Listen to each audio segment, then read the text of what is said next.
You ever notice how the worst moments of your life never announce themselves? They just crash in, uninvited, tearing through any peace you thought you had? That's how it started for me.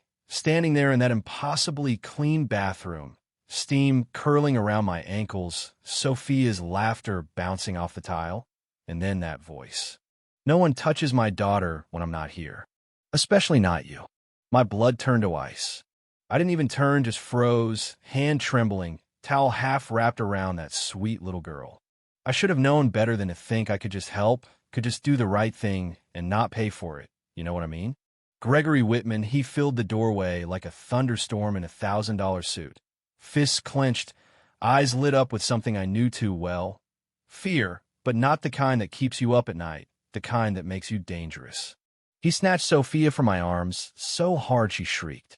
I tried to speak, to explain the fever, the sweat, the way she'd looked at me, pleading for comfort, but he cut me off.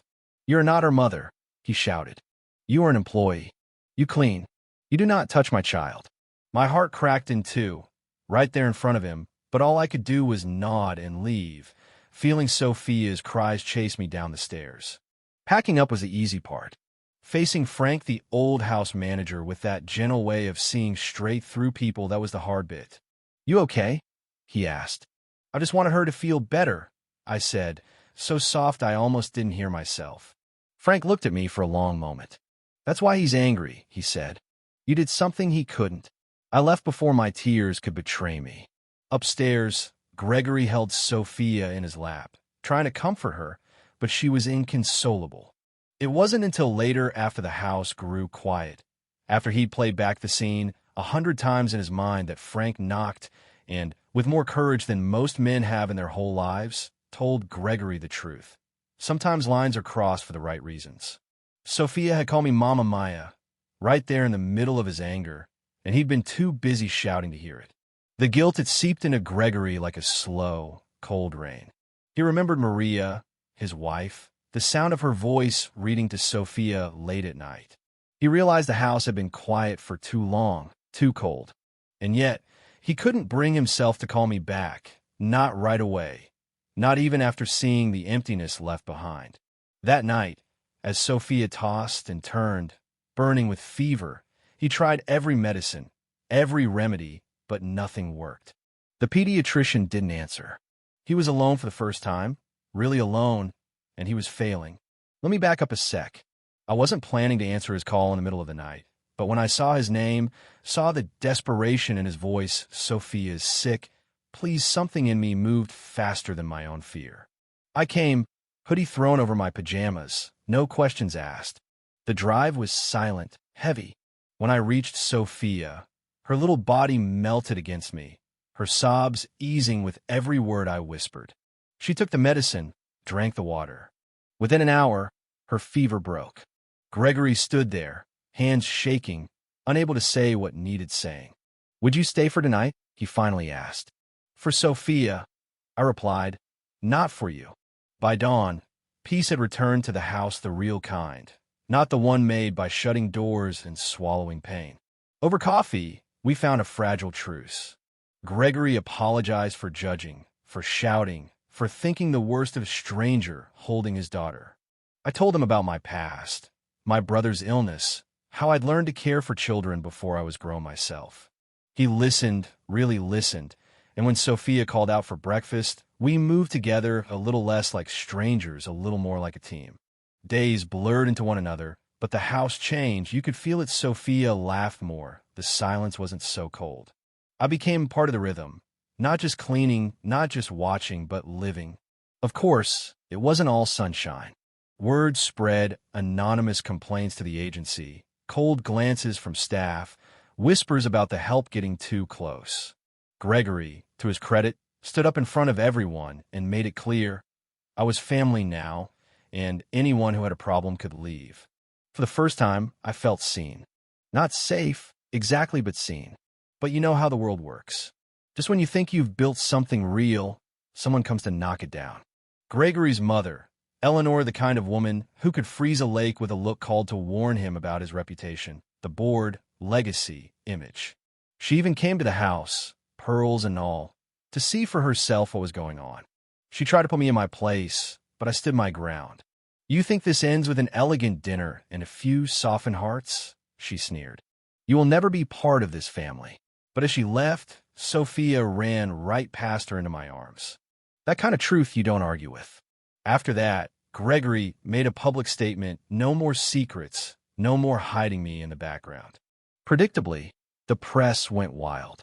Gossip, headlines, rumors. Strangers snapped pictures. Tabloids wrote their own stories. I tried to keep my head down, but even the grocery store wasn't safe from the stares. It was hard, I'm not going to lie. But every night, Gregory reminded me, we choose this family. Let them talk. I thought the worst had passed, but life always saves the real storm for last. One night, the power went out, not an accident. Security systems down, rain pounding on the glass, the kind of darkness that makes your skin crawl. I grabbed Sophia, hid in the wine cellar, my heart racing. Upstairs, Gregory and Frank found the intruder Leon, the ghost from my past, the man I'd testified against years before. He came for me, for revenge, for power. There was a struggle, sirens, glass breaking, but in the end, Frank and Gregory took him down, the police dragging him away as I held Sophia, whispering, "You're safe. Mommy's got you." And she just whispered back, "I know." The days that followed were quieter. The press didn't care about our peace, but I did. Gregory stepped back from the company, put his family first. Sophia called me Mommy without hesitation. The staff, the board, even Eleanor, they adapted or moved on. I got invited to speak at women's groups, to share my story not as a victim, but as a survivor, as someone who chose to stay, to love, to heal. One morning, my sister Tasha showed up at the door, the past rushing back, tears and forgiveness mingling in the garden. For the first time, I let myself believe I deserved to be here, that I belonged. Gregory made it official. He transferred leadership at work, started a foundation with me, for women like us, the still blooming foundation. No big wedding, just a promise in the garden, tulips blooming, Sophia clapping as we kissed. You know, people always talk about happy endings. I don't think life works that way. Peace isn't a prize you win, it's something you choose every day, even when it's hard. Sophia once told me she dreamed we were all flying together, and we didn't fall. Maybe that's what family is: not perfect, not untouchable, just three people holding on through every storm, finding the courage to love again. So what do you think after all this? Did we do the right thing, standing our ground, telling the truth, loving each other in the open? Or do the scars of the past never really fade? Share your thoughts below. Tell me where you're watching from. Because somewhere, someone out there is still waiting for their second chance, and maybe our story is just the beginning of theirs. Xin chào các bạn, mình là Trinh, mình phụ trách viết content. Trên đây là những công việc của mình, là mình lên mạng. Vamos supor, você falou negócio sério. It is cold, yeah. Next one? Alright. Thank you, man. Hey, if you guys have any trouble, let somebody know. Please. After the tree to hold on to. Yeah, they're... Use the fence.